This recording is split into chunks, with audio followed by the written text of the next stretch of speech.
오늘 우리에게 주신 말씀은 창세기 마지막 장, 마지막 절들이 되겠습니다. 창세기 50장 22절부터 26절인데요. 함께 교독하도록 하겠습니다. 제가 먼저 22절 읽습니다. 요셉이 그의 아버지의 가족과 함께 애굽에 거주하여 110세를 살며 에브라임의 자손 3대를 보았으며 므낫세의 아들 마길의 아들들도 요셉의 스라에서 양육되었더라.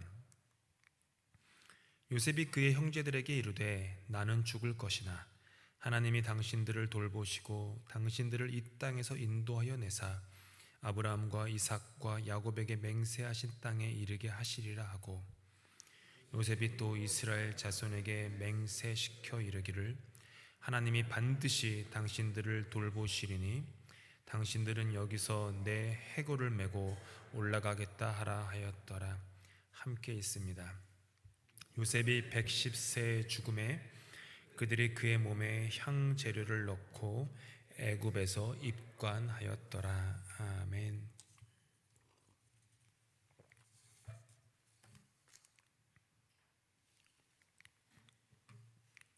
오늘로써 요셉 이야기가 마무리되게 되었습니다.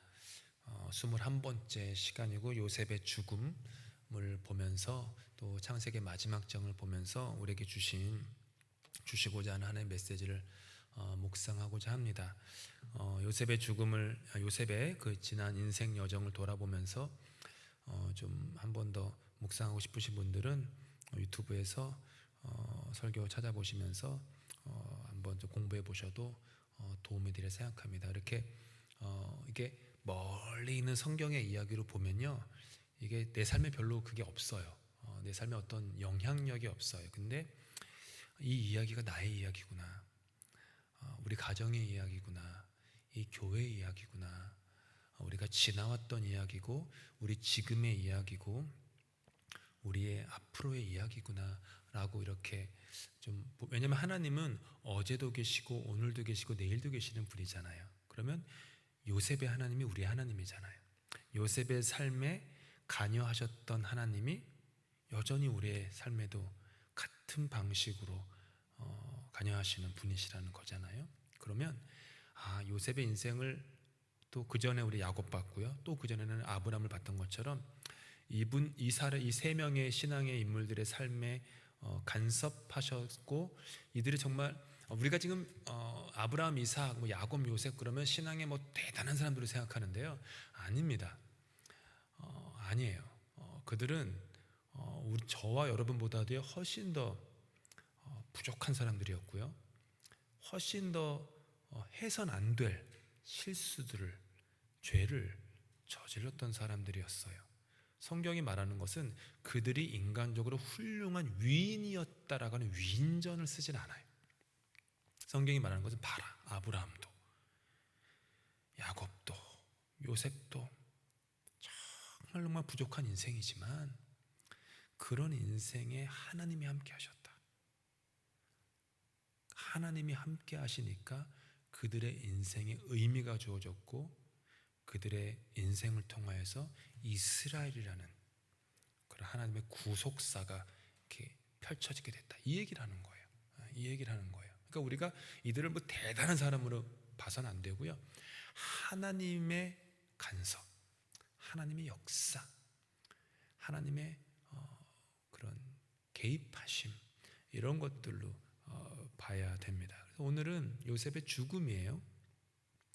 이제 지난 시간에 묵상했지만 요셉의 아버지가 죽었습니다. 137세로 죽었죠. 근데 가나안 땅 막벨라 굴에 이제 요셉이 자기 아버지를 장사하시네요. 멀리까지 간 거예요.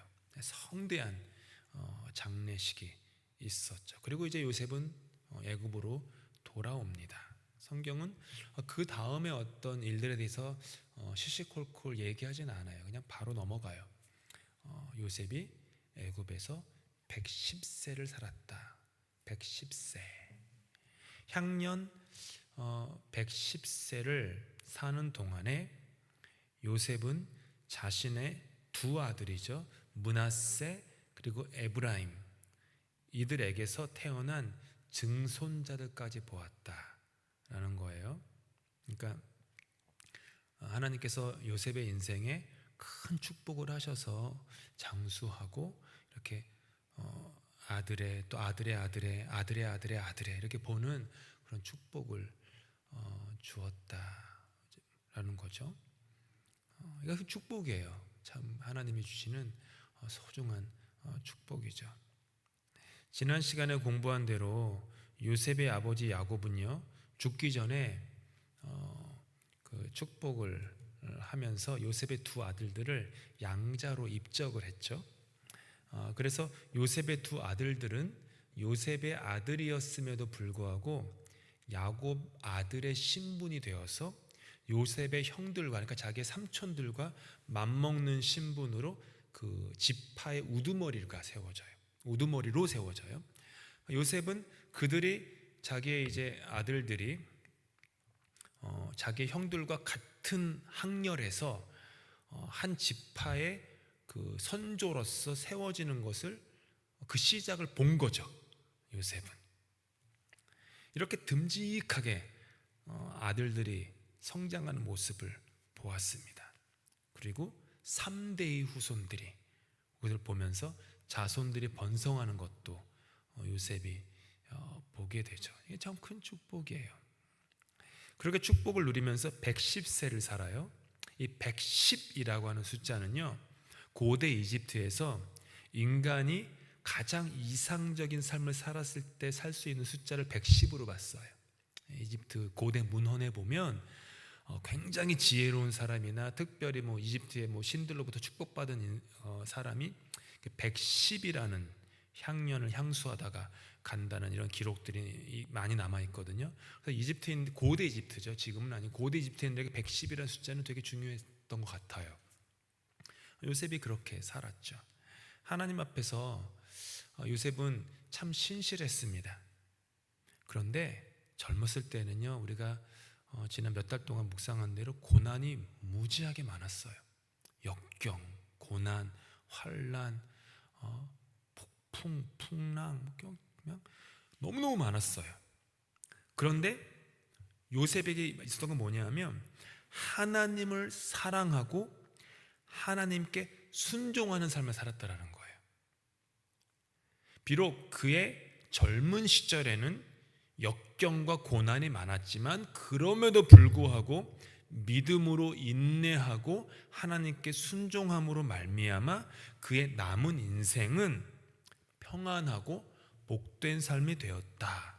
만약 요셉이 젊었을 때의 고난을 감당하지 못하고 자기의 꾀를 사용해서 잔머리를 썼거나 혹은 순간적 욕망에 사로잡혀서 그것을 움켜쥐었다면 지금 우리가 함께 읽은 요셉의 이 노년의 축복은 가능하지 않았습니다. 그러니까 요셉이 고난을 잘 통과한 거예요. 고난을. 작년 11월에 지금으로부터 거의 1년 전에 우리가 아브라함을 묵상하면서 아브라함의 아내 사라의 그 마지막을 함께 묵상했던 적이 있었습니다. 성경에 따르면은 아브라함의 아내 사라가 127세의 나이로 죽었다라고 기록해요. 근데 아시는지 모르지만 성경에 나오는 여인들 중에 그 죽은 나이가 기록된 유일한 여성이 사라예요. 지금 요셉은 요셉, 야곱, 그 남녀 차별이 있어요. 성경에서 어떻게 보면. 그런데 사라는 죽은 나이를 말해요. 성경이. 여러분 성경에 나오는 여성들 중에 죽은 나이 기억하시는 분 있으세요? 없으실걸요? 사라는 나와요. 이유가 있기 때문이죠. 127년의 삶 속에 하나님이 개입하신 이야기가 있었기 때문이에요. 왜냐하면요, 사라는 성경에서 처음에 소개되기를 임신하지 못함으로 자식이 없었다. 그게 사라라는 여인의 등장이에요. 역사 속의 등장. 뭐 좋은 부모 밑에서 뭐 어떻게 해가지고 좀 괜찮게 등장하는 게 아니라 임신하지 못했다. 그래서 자식이 없었다. 그래서 임신과 자식이 127년 평생을 관통하던 사라 인생의 주제였어요. 65세의 역사의 무대에 등장했는데요. 사라가 65세 때 등장했는데 임신하지 못함으로 자식이 없었다. 근데 25년이 지나서야, 즉 90세가 되어서야 아들 이삭을 낳아요. 우여곡절이 무지하게 많았습니다.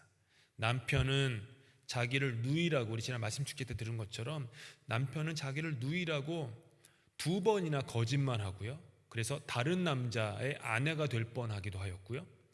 여종 하갈을 남편에게 주어서 아들을 낳게 하는 고통을 겪었고, 그 여인이 여종이 아들을 낳으니까 자기를 무시하는 그런 아픔도 겪었어요. 90세가 되어서 자신의 몸으로 이삭을 낳죠. 이삭의 뜻이 웃음이잖아요. 이게 뭐죠? 90세가 되어서야 사라라는 여성의 인생에 웃음꽃이 피었다 이 얘기예요. 기구하지 않습니까? 90년 만에 처음으로 어머니가 되었고 아들과 남편과 더불어서 37년을 더 살아요. 그럼 한번 생각해 보세요.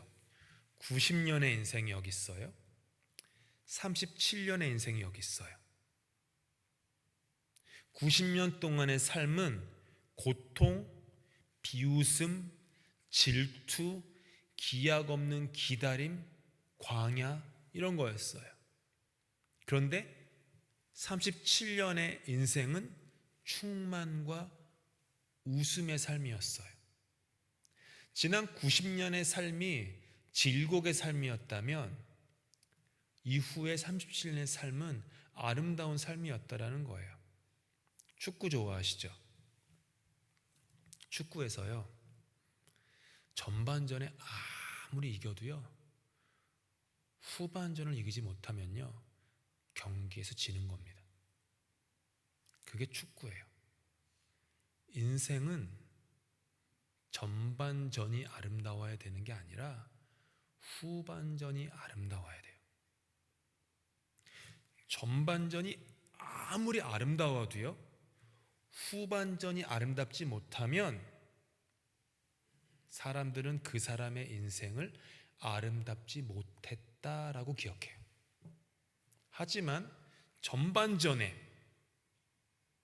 실패가 있었고 좌절이 있었고 절망이 있었고 죄악으로 물들은 삶이 있었다고 하더라도 후반전에 거듭남과 구원과 자기 부인과 자기 십자가를 지는 그런 삶이 있으면 그 삶은 성공한 삶이 되는 거예요. 90년 동안 비웃음으로 가득했던 삶이었더라도요, 후반전 37년이 웃음으로 가득 찰 수 있다면 그녀의 127년의 삶 전체가 뭐예요? 웃음으로 가득 찬 삶으로 정의되는 거예요. 아시겠죠? 그러니까 인생의 후반전이 내 인생의 전부를 정의해요. 반대로 90년 동안 웃음으로 가득했더라도 후반부 37년이 비웃음으로 가득했다면, 이삭의 이름이 웃음이라는 뜻인데요, 이게 한국에서는 웃음이라고 했지만 히브리어로 보면은 웃음도 되기도 하고요, 비웃음도 돼요. 한 끗 차이예요. 이삭이란 이름이 웃음, 비웃음. 그러니까 후반부 37년이 비웃음으로 가득했다면 그녀의 127년 전체의 삶이 뭐가 돼요? 뭐로 규정돼요? 비웃음으로 규정되는 거예요.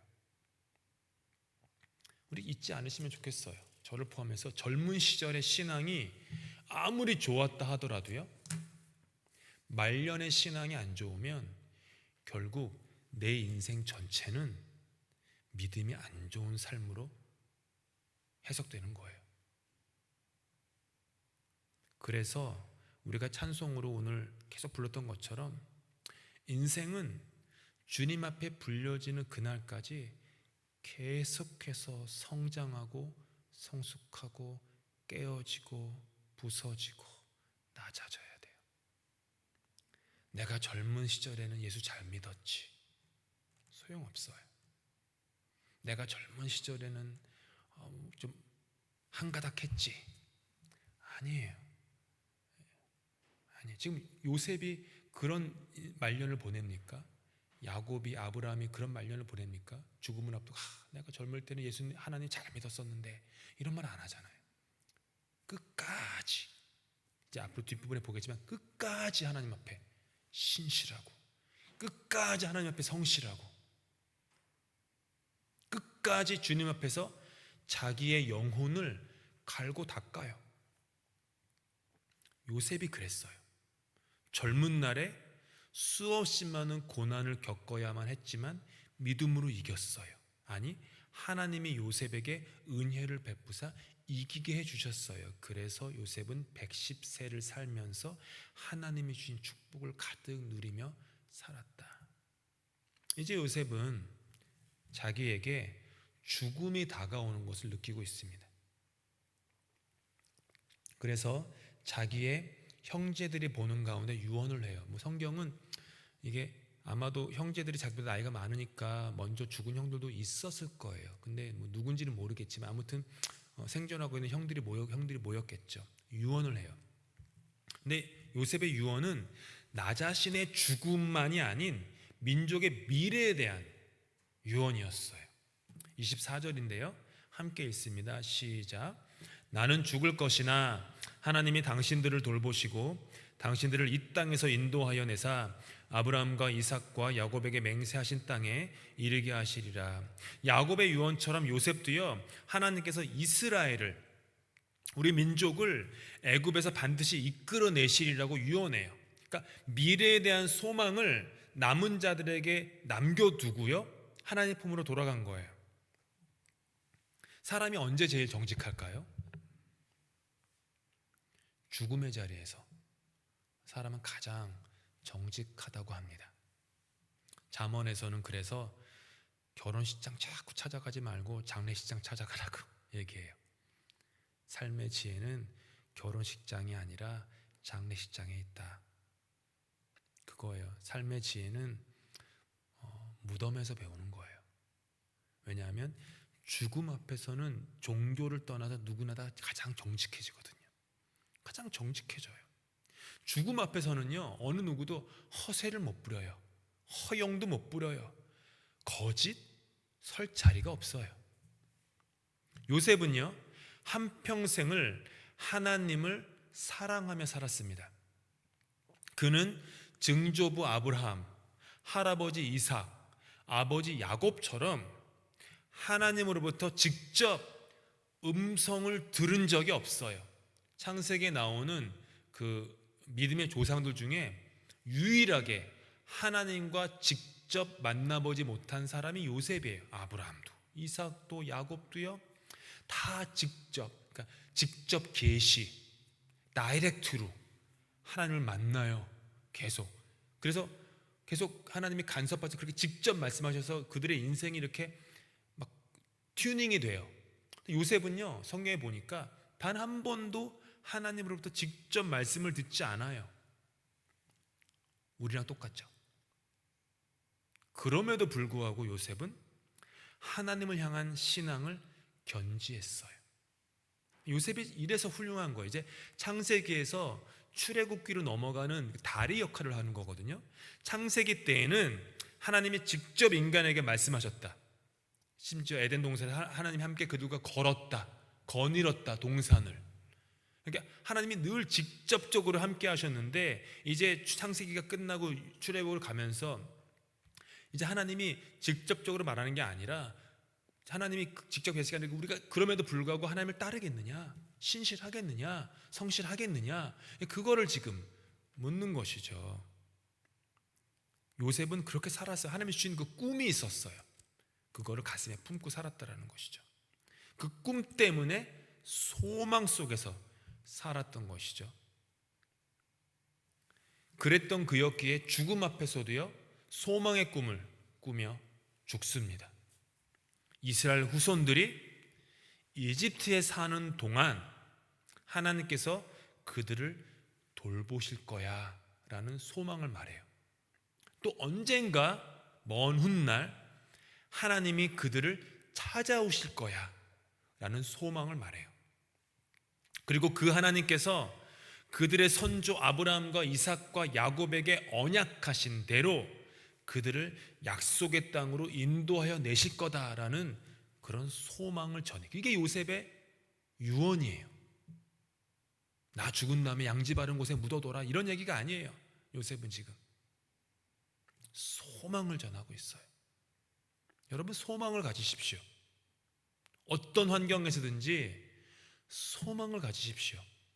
하나님께서 여러분에게 찾아오셔서 여러분을 건져주실 것입니다. 소망을 가지십시다. 하나님께서 우리에게 찾아오셔서 우리를 구원하십니다. 이 교회를 구원하세요. 아니 이미 하나님께서는 그 역사를 우리 가운데 일으키고 계세요. 눈에 보이고 귀에 들리는 것만이 전부가 아닙니다. 신앙인이 뭡니까? 하나님이 주시는 소망을 가진 사람들이 신앙인이에요. 하나님이 고치실 것이다 라는 소망, 하나님이 회복시키실 것이다 라는 소망, 하나님이 다시 돌아오실 것이다 라는 소망, 하나님이 당신의 뜻을 당신의 시간에 펼치실 것이다 라는 그 소망, 그 소망을 우리가 가집니다. 하나님께서 그분의 약속에 따라 반드시 우리에게 찾아오셔서 함께 한다라는 소망을 가진 사람은요, 그 미래의 소망을 이종표 삼아서 현재의 삶을 정돈해요. 소망이 없는 사람은요 막 삽니다. 이종표가 없으니까요. 근데 미래의 소망, 하나님이 다시 오시는데, 하나님이 나를 건지시는데, 하나님이 나의 구원자신데, 내가 하나님 앞에 설 날이 올 텐데, 그러면 그 미래를 그냥 환상 속이나 개념으로 두지 않고 현재로 가져와서 내 현재의 삶의 자리를 정리하고 정돈한다라는 거예요. 그럼 내가 지금 이렇게 있으면 안 되지. 하나님이 나에게 오시는데 내가 지금 주저앉아 있으면 안 되지. 전능하신 분이 모든 것을 부수시면서 모든 억압된 사슬을 끊고 나를 해방시키실 텐데 내가 지금 이게 뭐라고 억압받고 있나? 내가 묶여있지? 일어나야지. 이런 거예요. 오늘을 살아가는 삶의 태도는요 미래의 소망이 결정하는 거예요. 지금 이 땅에 아무리 폭력과 억압과 핍박이 번성한다 하여도 우리 주님께서 찾아오셔서 심판하시고 구원하실 것이기에 소망으로 살아가는 거예요. 요한계시록 마지막 장에 이런 말씀이 적혀 있습니다. 공동번역 개정판입니다. 함께 있습니다. 시작. 주님께서는 이렇게 말씀하셨습니다. 자, 내가 곧 가겠다. 나는 너희 각 사람에게 자기 행적대로 갚아주기 위해서 상을 가지고 가겠다. 나는 알파와 오메가 곧 처음과 마지막이며 시작과 끝이다. 이 소망. 그래서 인내하는 거예요. 우리가 몇 주 전에 복수 이런 거는 하나님께 있다고, 심판 하나님께 있다는 그런 말씀 묵상한 적이 있었어요. 요셉이 복수하지 않잖아요. 그런 거예요. 하나님이 오셔서 각 사람의 행적대로 갚아주신다면 내가 지금 마음이 이렇게 속된 말로 죄송합니다만 뚜껑이 열려서 누군가에게 막 해대고 나쁜 말 하고 나쁜 말 카톡으로 보내고 이메일하고 그러면 안 되지. 인내해야지. 참아야지. 기다려야지. 잠잠해야지. 이런 마음을 가질 수 있어요. 그거예요, 신앙인은. 요셉은 하나님이 다시 찾아오신다는 그런 미래의 소망을 이정표 삼았습니다. 그래서 오늘 현재의 삶을 그 위에 세웠어요. 그의 죽음마저도 말이죠. 그래서 요셉은 하나님이 다시 오셔서 이스라엘 후손들을 약속의 땅으로 인도하시기까지 자기의 뼈를 고향 땅에 묻는 것을 허락지 않아요. 이게 이상하죠? 요셉은 아버지 야곱처럼 자신의 시신을 가나안 땅에 묻어달라고 요청할 수 있었어요. 근데 그렇게 하지 않아요. 야곱은 그렇게 해요. 근데 요셉은 안 그래요. 후손들이 언제까지일지 모를 그 연수를 살아갈 동안, 애굽 땅에서 살아갈 동안 그들이 진정으로 바라봐야 할 곳이 애굽이 아니라 하나님의 약속의 땅에 있음을, 그 미래의 소망을 자기의 그 무덤으로 세워주고 싶었던 거예요. 여기가 아니다. 너 왜 여기 있니? 네 자리가 여기 아니야. 너가 결국 갈 곳은 여기가 아니야. 저기야. 그래서 돌아가게 될 약속의 땅.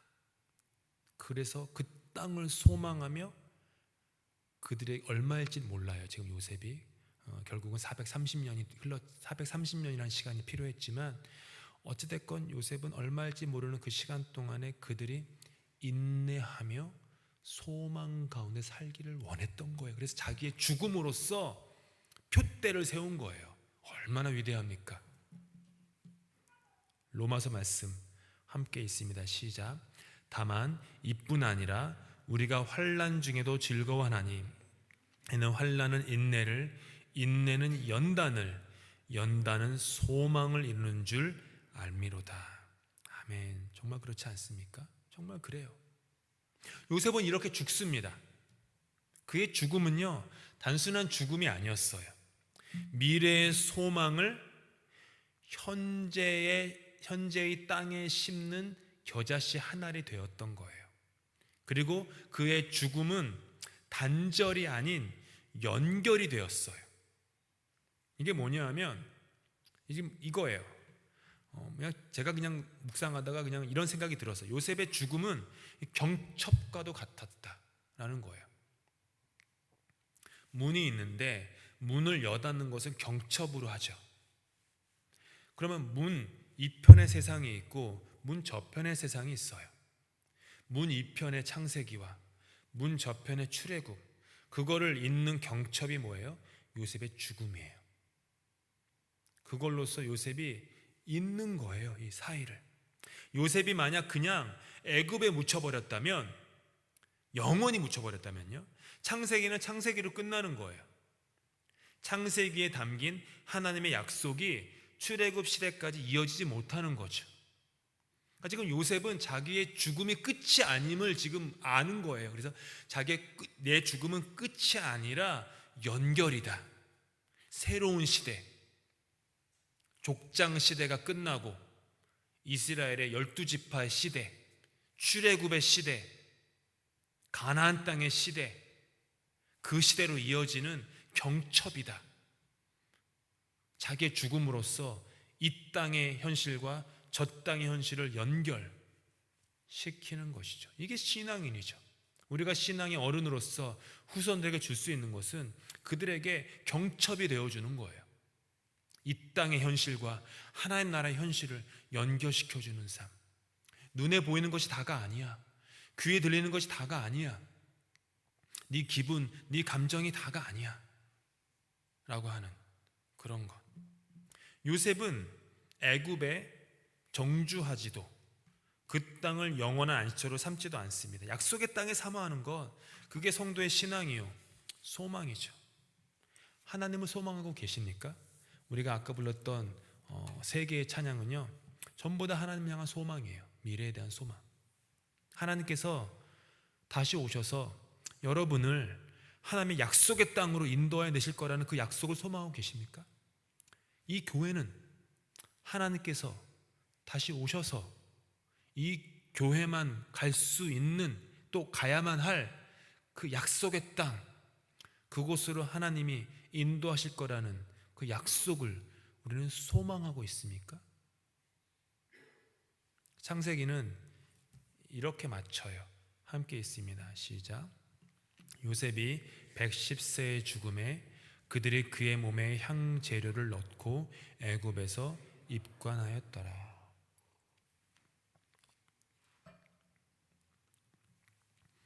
장례식 많이 참석해 보셨죠? 입관 예배가 있고 발인, 입관, 하관. 참 신기하지 않으세요? 성경은 뭐 한국적 전통을 얘기하는 게 아니라요, 입관으로 끝나요. 입관으로. 제가 하고 싶은 얘기 뭐냐면 하관이 없는 거예요. 창세기는. 창세기의 요셉의 죽음에는 하관이 없어요. 이게 신앙입니다. 이게 신앙이에요. 그냥 여기만 줬사오니 하고 사는 게 아니라 내 삶도, 심지어 나의 죽음도 그렇게 소망으로 이정표가 되는 것. 요셉의 발인과 하관은 430년이 지나 모세가 이스라엘 민족을 이끌고 출애굽을 할 때에야 그제서야 이행이 돼요. 그러니까 입관과 하관 사이에 430년이 걸린 거예요. 대단하죠? 430년이 걸려서 하관 예배를 드려요.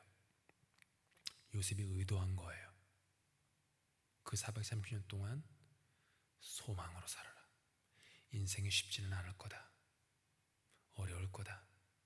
고난이 있을 거다. 눈물도 많이 흘릴 것이다. 눈물 젖은 빵 수도 없이 먹을 것이다. 수많은 사람이 너를 멸시하고 배신하고 거절하고 떠날 것이다.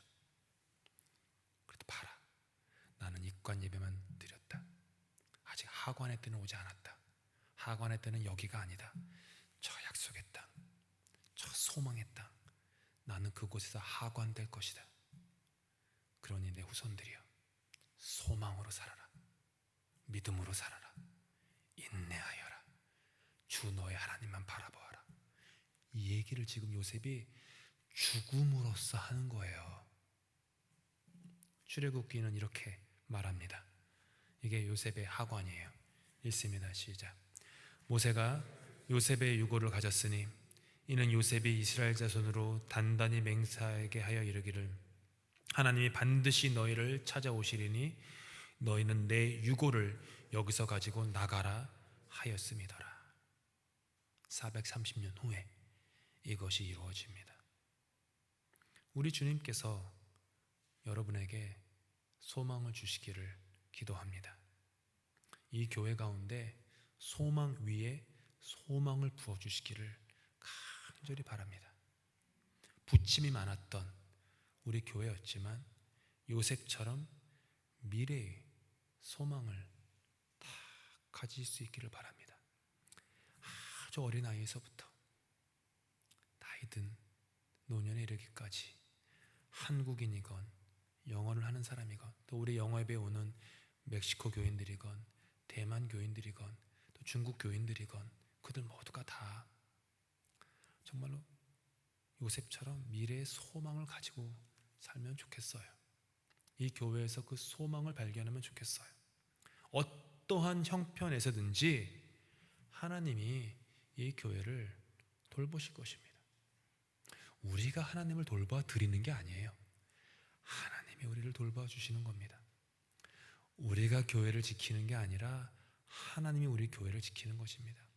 내가 아버지 된 내가, 어머니 된 내가 가정을 지키는 게 아니라 하나님이 우리 가정을 지키는 거예요. 우리 자녀도요.